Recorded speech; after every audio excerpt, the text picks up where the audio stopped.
Today, we're going to be taking a look at the second release from US based Bremoir Watches. They make Art Deco inspired watches, and their first two releases take inspiration from particular buildings of the Art Deco era. The watch is the Bremoir Eastern. It's a beautiful, well finished watch, a little on the dressy side, but it has a sporty, robust feel too, especially due to the particular case design that they're using.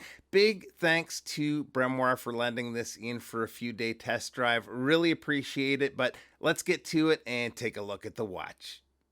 Now, if you order one of these watches, they come out in a nice branded leatherette zip up case.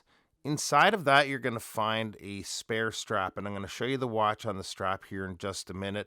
There's also this smaller case inside, and within that, there is the paperwork. We've got the 2-year warranty, some instructions and specifications.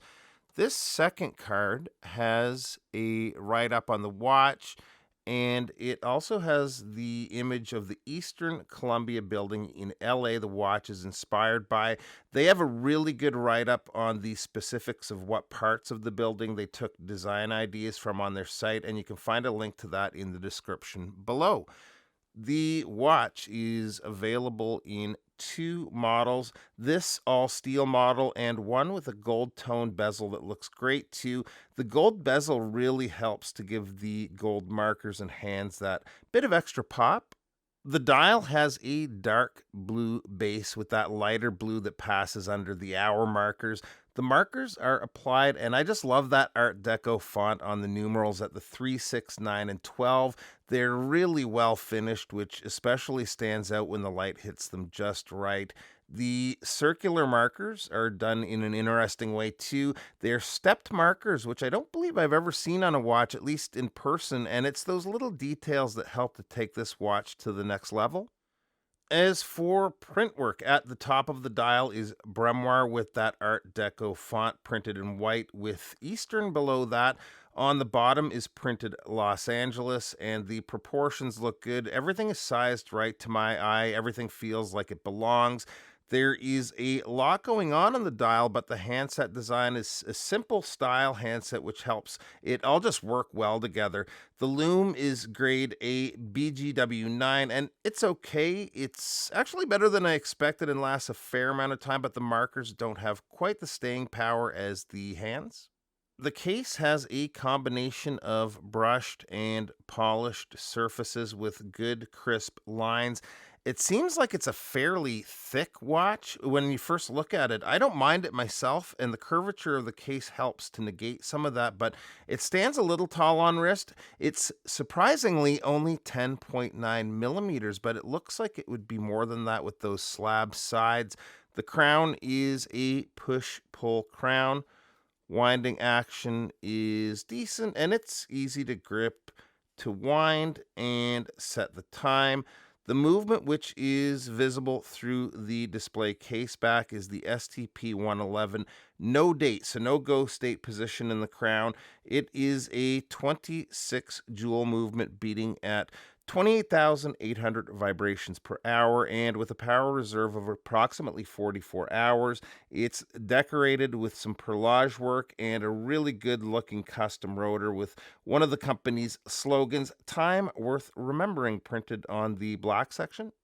The watches come out on this leather strap with white stitch work. It feels like quality leather. It's flexible and comfortable on wrist straight away out of the box.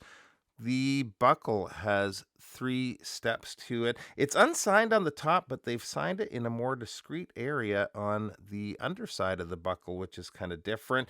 Both the straps that come with the watch are quick release, so you'll be able to easily swap between the two. The fabric strap looks pretty darn spiffy on it. It's a sportier look.